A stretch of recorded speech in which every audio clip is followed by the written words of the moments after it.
Part 1. Jake Morrison wiped the sweat from his forehead as he checked the navigation controls of his small freighter. He had been flying cargo ships across the outer edges of human space for 5 years now. It was boring work, moving mining equipment from one station to another, but it paid the bills. Jake liked the quiet life out here. No one bothered him, and he didn't bother anyone else. The ship's computer beeped, pulling Jake from his thoughts.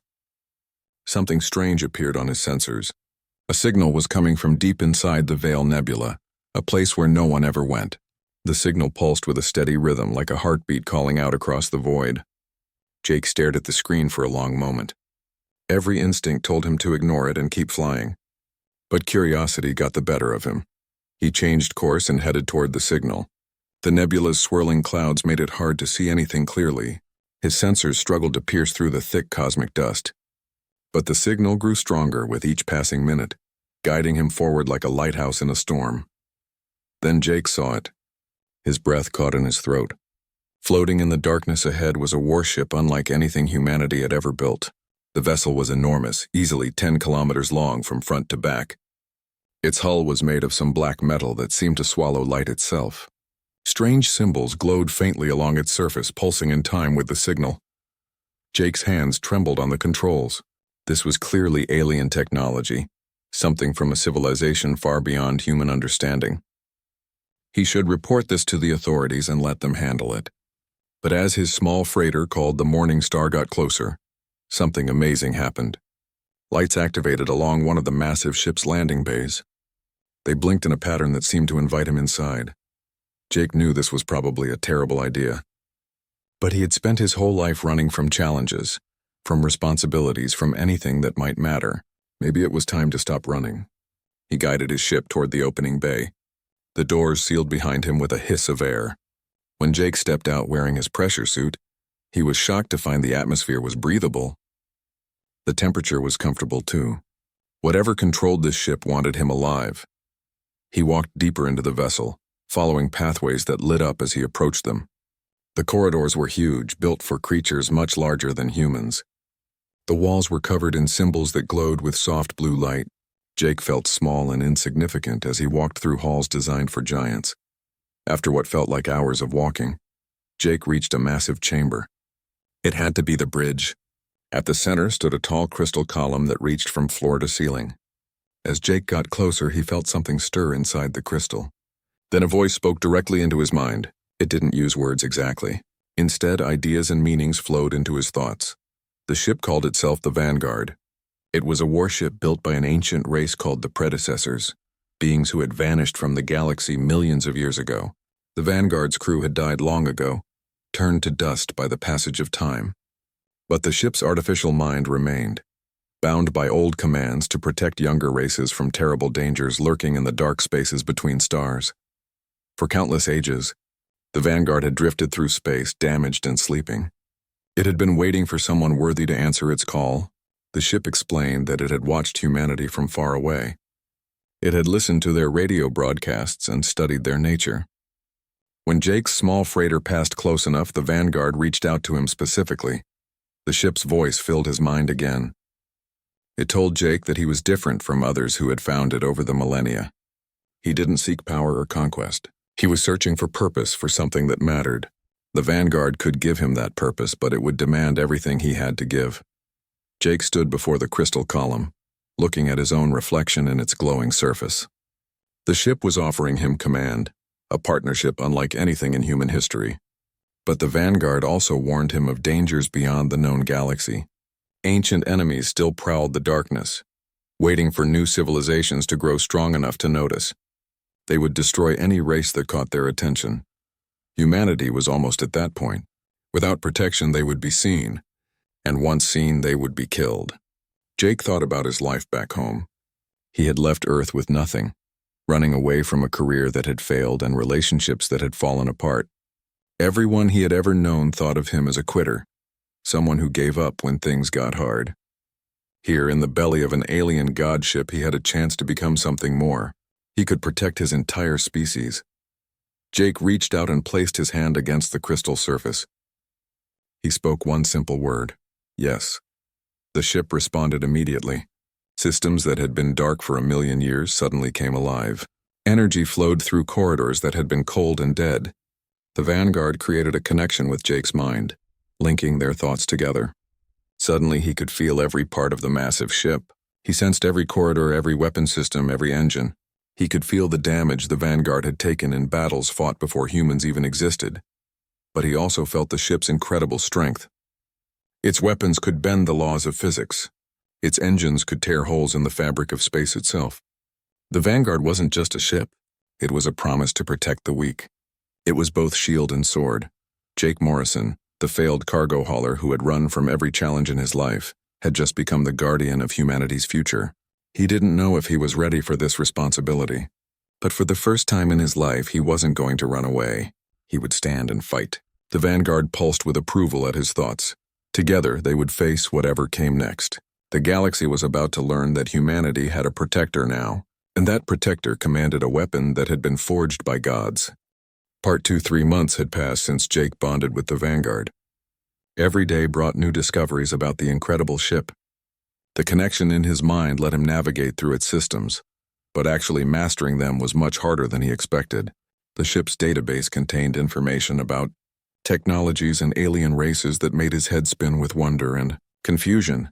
Jake had managed to repair some of the most important systems using the ship's automated repair machines. The Vanguard could build almost anything if given the right raw materials. Jake spent weeks collecting metals and minerals from nearby asteroid fields. First, he got the shield generators working again. Then he brought basic weapon systems back online. Finally, he restored the faster-than-light engines that let the ship jump across vast distances in seconds. Jake kept his distance from human colonies and space stations. The Vanguard advised him that showing up with such a powerful alien warship would cause panic.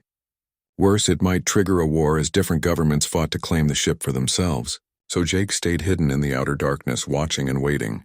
He monitored emergency channels from frontier settlements, listening for trouble. That's when he heard the desperate call from Haven's End. The colony was small, only 3,000 people trying to make a new home on a barely livable planet at the edge of explored space. Their distress signal cut off halfway through the transmission. Jake only caught pieces of it. Unknown attackers, strange ships, weapons that destroyed their defense platforms like they were made of paper. The Vanguard's powerful sensors detected what had happened before Jake could even set a course. 6 alien vessels with organic-looking hulls were in orbit around Haven's End. They weren't destroying the colony. They were harvesting it. The attackers were loading colonists into their cargo holds like cattle being taken to market. The Vanguard's voice resonated in Jake's mind with ancient anger. These were Krell raiders, slavers who preyed on weak civilizations.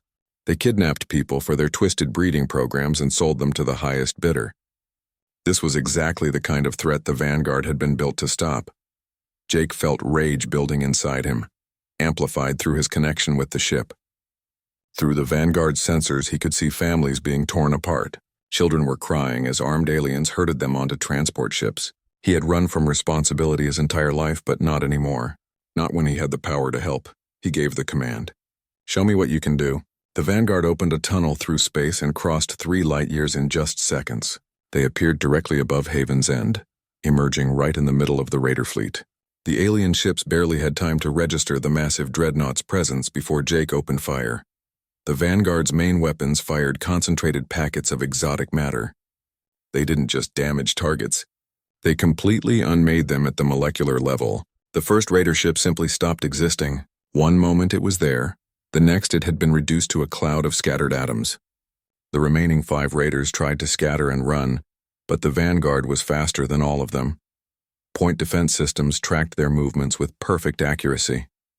Energy beams sliced through their shields and hulls like hot knives through butter.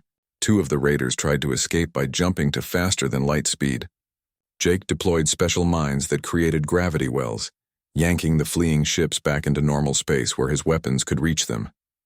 The entire battle lasted exactly 90 seconds. Jake used the ship's tractor beams to pull the stolen colonists from the wrecked raider vessels. He teleported them directly to the Vanguard's medical bay, where automated systems began treating the injured with technology that seemed like magic. Then Jake made his first big mistake. He was excited from the easy victory, drunk on the incredible power of the ancient Dreadnought. Without thinking it through, He opened a communication channel to the colony below. "This is Captain Jake Morrison of the Vanguard. The raider threat has been eliminated. Your people are safe." He expected gratitude and relief. Instead, he got terror and suspicion. The colonial authorities demanded to know what he was, where he had gotten such a powerful ship, and what his real intentions were. They immediately transmitted warnings to the nearest military outpost, reporting an unknown superweapon operating in their space. Jake cut the transmission, suddenly realizing what he had done. He had just announced himself to all of humanity, and they didn't see him as a savior. They saw him as a potential threat. The Vanguard's voice was calm in his mind. They fear what they cannot understand. This has always been the way with younger races. But fear can be overcome with time and trust. Jake wasn't so sure about that. As he returned the rescued colonists to Haven's End and withdrew to a safe distance, he monitored the flood of communications spreading through human space. Within hours, every government, corporation, and military force in human territory knew about the mysterious alien Dreadnought and its human captain. Some people called him a hero who had saved innocent lives. Others called him a dangerous rogue element that needed to be controlled or destroyed. Intelligence agencies started searching through records, trying to find any Jake Morrison who had disappeared from the frontier colonies in recent months. His old life was completely gone now. There could be no going back to the simple existence of hauling cargo. But when another distress call came in 2 days later, Jake didn't hesitate. A mining station was under attack by a different alien threat. The Vanguard jumped to their location and once again drove off the attackers with overwhelming force. Word began to spread among both human colonies and alien civilizations throughout the sector. There was a protector in the darkness now. An ancient ship with a human heart defended those who couldn't defend themselves. Some powerful beings in the galaxy saw this as a threat to their way of life. Pirates, slavers, and predatory empires all had reasons to want Jake Morrison dead. He had just painted an enormous target on his back, one that was visible across 1,000 light years. But he had also given hope to the helpless and the weak, and that was worth any price he might have to pay.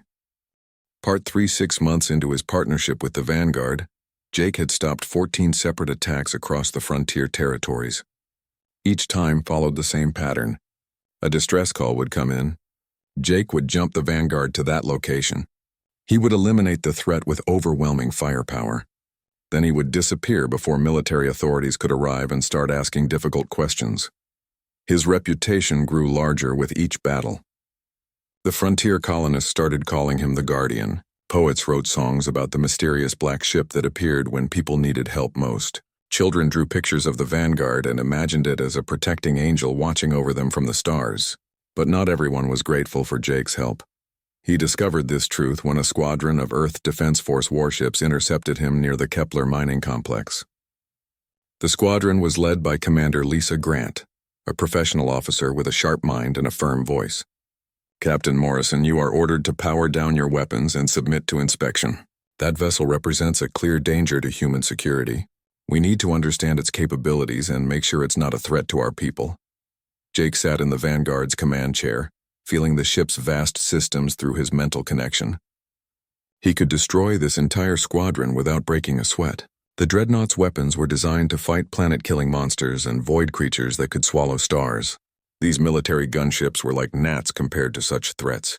But these were his own people, just trying to protect humanity from unknown dangers.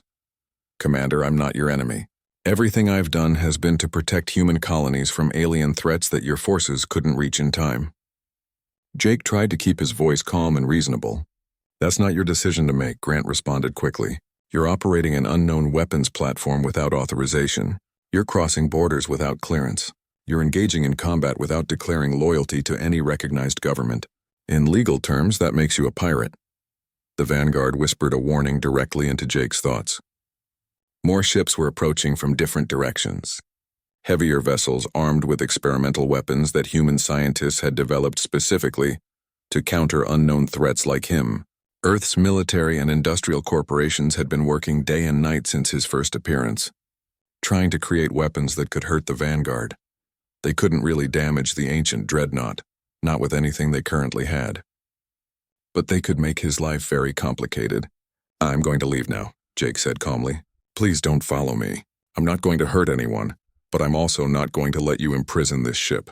The galaxy needs what the Vanguard represents. Morrison, stand down. That's a direct order. Jake felt genuine regret wash through him. Lisa Grant was just doing her job, protecting humanity from potential threats. In another timeline, they might have been allies and friends, but he couldn't let Earth's forces capture the Vanguard, not because he didn't trust humanity with such power, but because he didn't trust what they would do with it. Wars would be fought over control of this ship. Millions might die in the struggle. The Vanguard opened a quantum tunnel and slipped away into faster-than-light travel before the squadron could react or follow. Over the next few weeks, Jake noticed something deeply troubling. The attacks on frontier colonies were actually increasing in both frequency and intensity. It was as if his interventions had triggered a response across the galaxy. More predators were being drawn to human space, not fewer.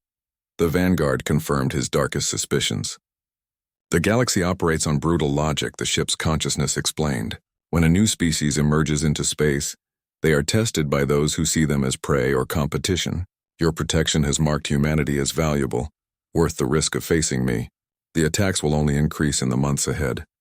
Jake felt the crushing weight of unintended consequences. By saving people, he had made them into bigger targets. Then came the attack that changed everything. New Seattle was a core colony world with a population of 2 million people. It wasn't some remote frontier settlement. It was a major hub of human civilization in this sector of space.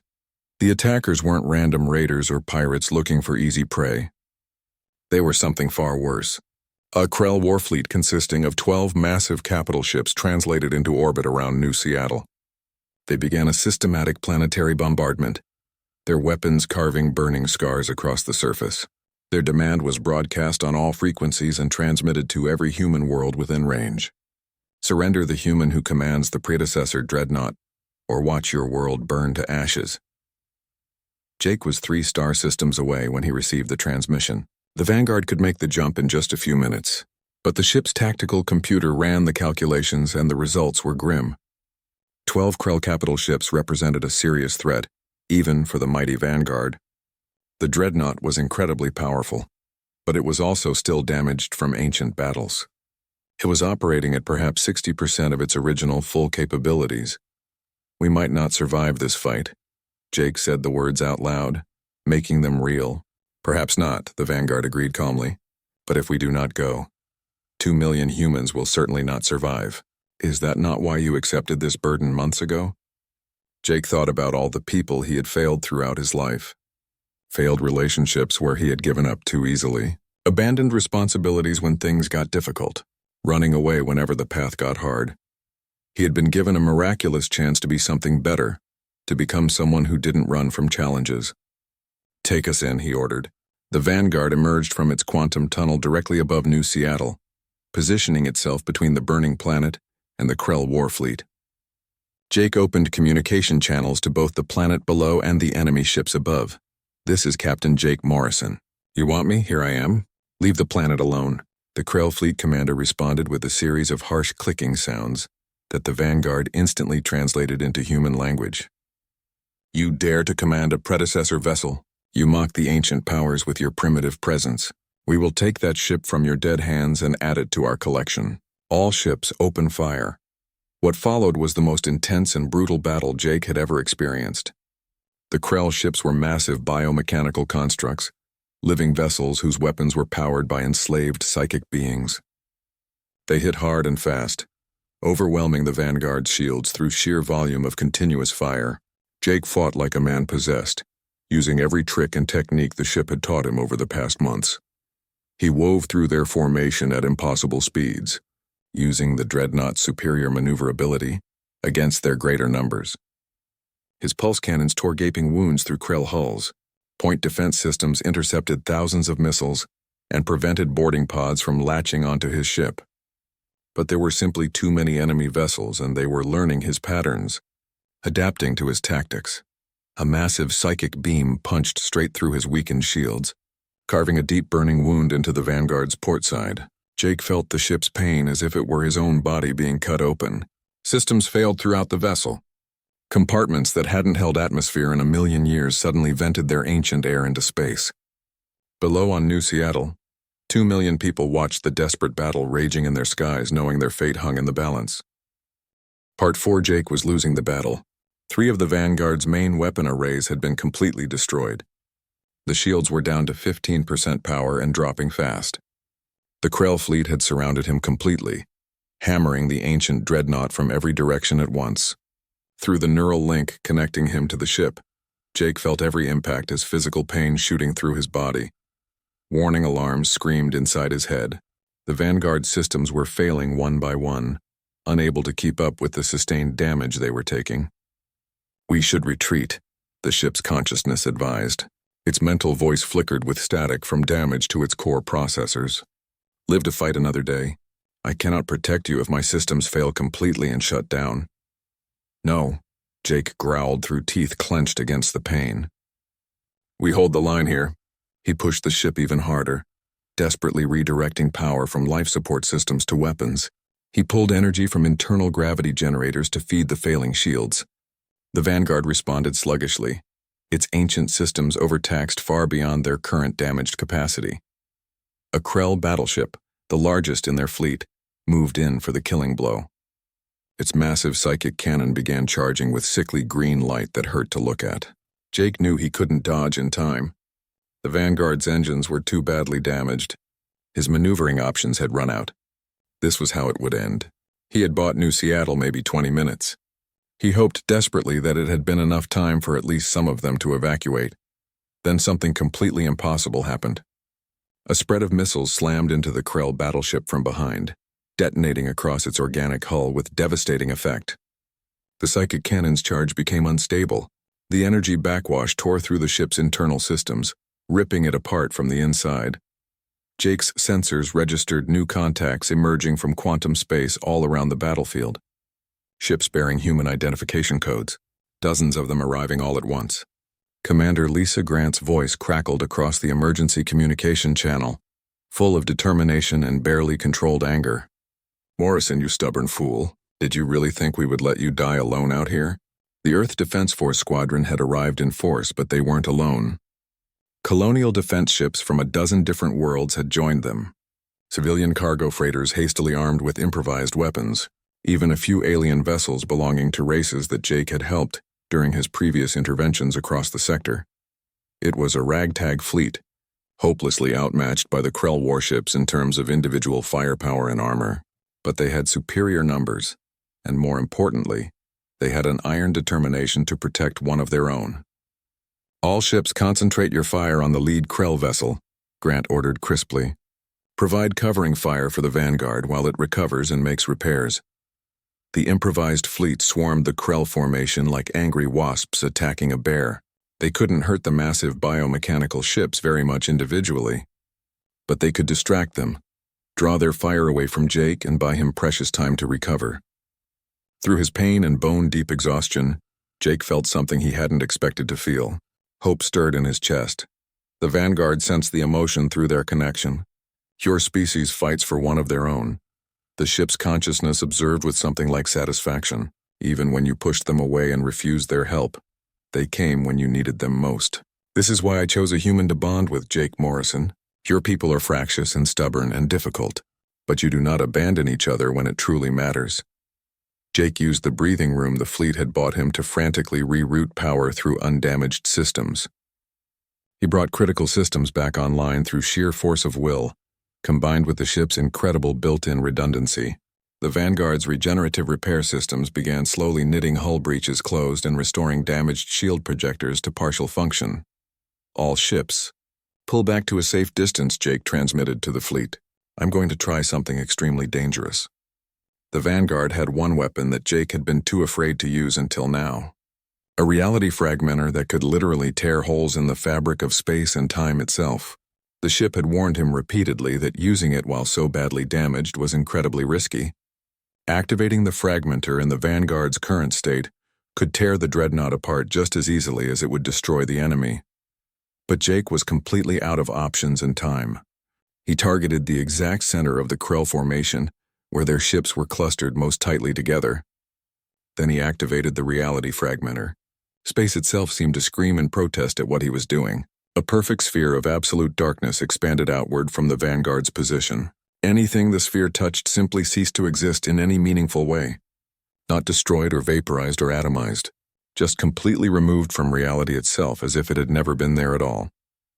4 Krell capital ships vanished into the void, erased from existence. The remaining 8 enemy vessels broke their tight formation immediately.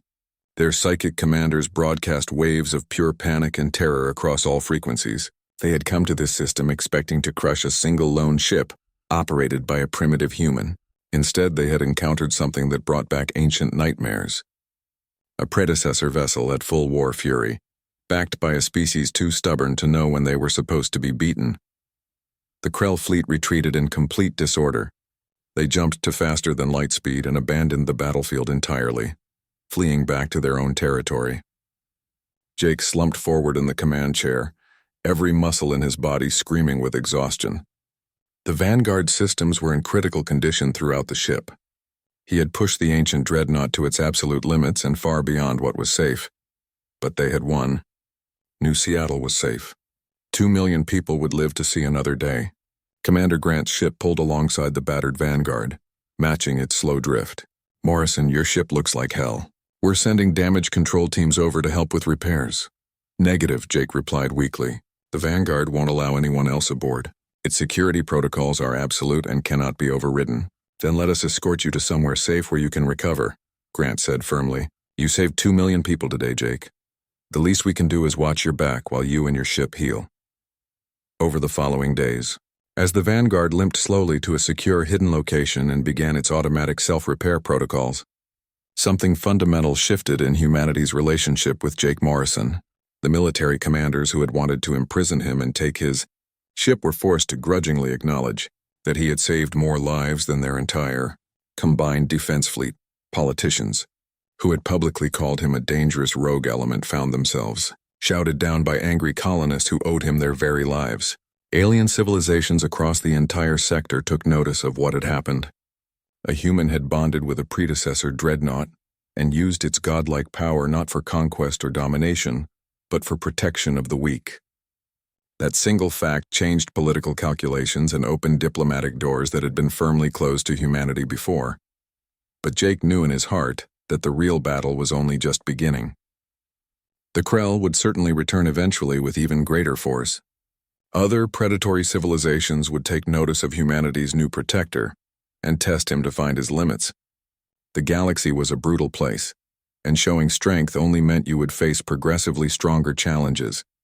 As the Vanguard's damaged systems slowly regenerated in the shelter of a hidden nebula, surrounded by a protective cordon of human and allied ships, Jake Morrison made an important decision about his future.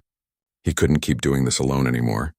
He desperately needed allies, resources, and an actual strategic plan beyond simply reacting to whatever crisis came next. It was time to stop being a lone guardian and start building something much bigger and more lasting. Part 5. 3 months after the brutal battle at New Seattle, Jake Morrison stood nervously before the Frontier Council. This was a newly formed alliance of human colonies and friendly alien races who wanted to work together. The meeting took place on a neutral space station orbiting a moon that belonged to no one. Representatives from 40 different worlds had gathered to hear what he had to say. Jake had cleaned himself up for the occasion, trading his usual worn flight suit for something more formal and presentable. He still felt awkward and out of place in diplomatic settings. The Vanguard waited patiently in orbit around the station, its repairs mostly complete. The massive ship served as a silent reminder of the incredible power that backed up Jake's words. "You've all seen what's coming," Jake began. He tried to keep his voice steady despite the nervous energy running through him. The Krell attack on New Seattle wasn't just a random isolated incident. In the past month alone, we've intercepted communications about 6 different predatory civilizations taking a serious interest in this sector of space. They see humanity and our allies as easy prey or potential slaves for their markets. He activated a holographic star map that floated above the center of the council chamber. The display showed the region of space around human-controlled territory. Red markers indicated confirmed hostile forces. Yellow markers showed unknown contacts that might be threats. The entire map was covered in red and yellow warnings. "I can't protect everyone by myself," Jake continued honestly. The Vanguard is the most powerful ship in known space, but it's still just one vessel. I can't be everywhere at once. People are going to die while I'm helping someone else. An alien representative spoke up. It was a crystalline being from a peaceful race called the Harmonious Collective. Its voice sounded like wind chimes in a gentle breeze. What exactly are you proposing, Guardian Morrison? Jake took a deep breath. This was the difficult part, the moment where everything could fall apart. I'm proposing we establish something called the Guardian Initiative. It would be a coordinated defense network that combines human military forces with allied fleets and the Vanguard's advanced technology. The ship has automated factories called fabricators that can manufacture incredible technology based on predecessor designs. We could upgrade your vessels with better weapons and shields. We could create new defensive platforms to protect vulnerable colonies. We could build an actual coordinated defense system using ancient alien knowledge. Ambassador Henry Cole represented Earth's core worlds and the most powerful human governments. He was a careful politician who trusted no one. In exchange for what? What do you want from us, Morrison? Jake appreciated the direct question. He had expected it and prepared his answer carefully. Access to raw materials and skilled personnel. The Vanguard needs metals and minerals for its fabricators to work with. It needs smart engineers and scientists to help operate its incredibly complex systems, even if they can't fully interface with the ship's mind like I can. And honestly, it needs a support network because I'm just one tired person, trying to fill a role that used to require thousands of trained crew members. Jake could see the calculations happening behind their eyes as representatives whispered to each other. What he was proposing would make him enormously powerful, placing him at the center of a massive military and industrial operation based on alien super technology. Some representatives looked intrigued by the possibilities. Others looked deeply concerned about the concentration of power. A representative from one of the outer colonies asked the question everyone was thinking. How do we know you won't use this power against us? How can we trust you with that much control? Jake had expected this question too. He answered it as honestly as he could. You don't know for certain. You have to trust me.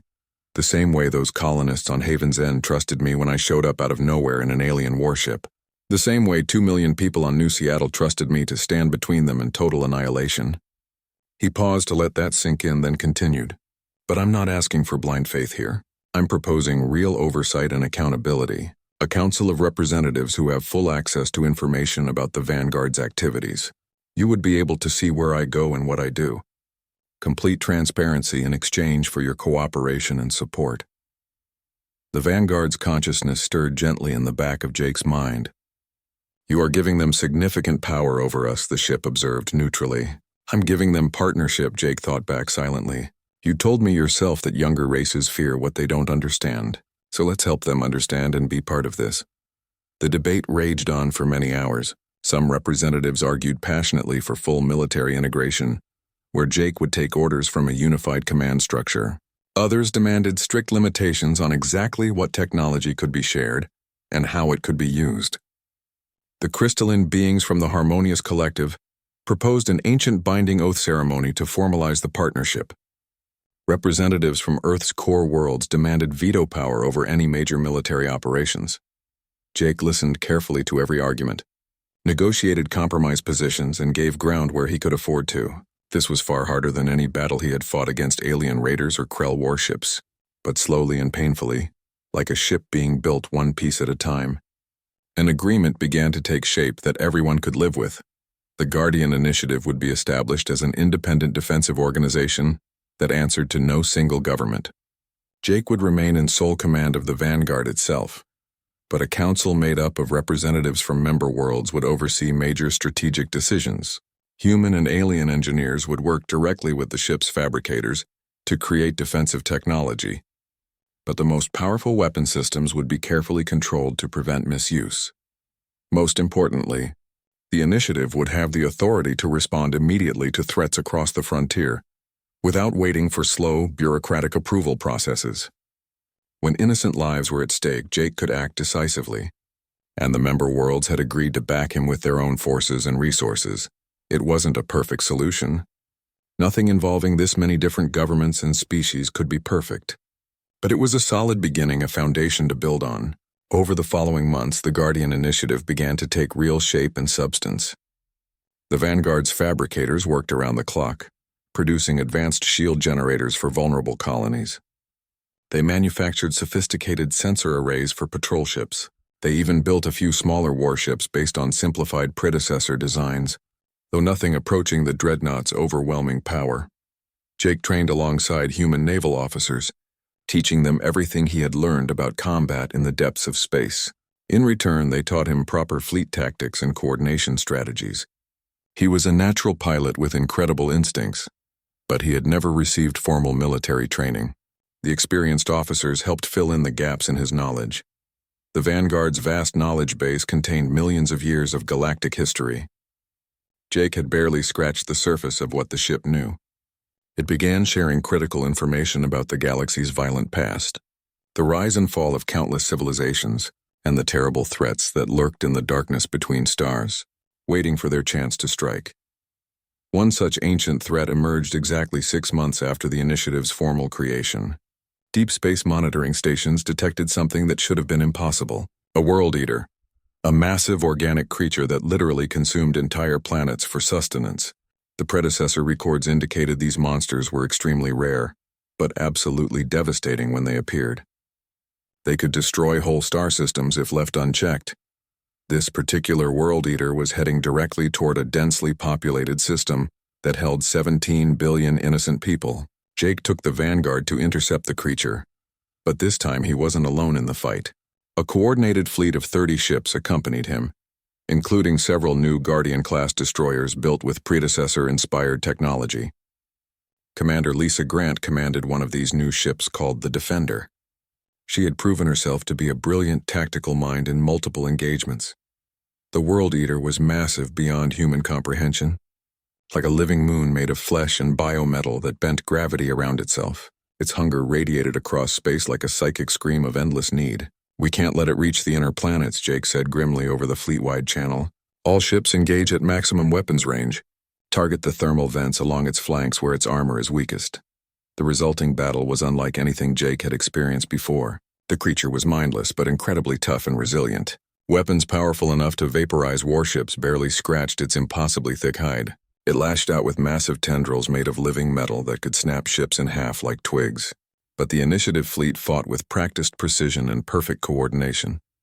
They had trained extensively for exactly this kind of scenario. While Jake drew the creature's attention with devastating attacks from the Vanguard, the smaller and faster ships darted in to strike at vulnerable points. Hours into the desperate fight, Jake had a dangerous idea.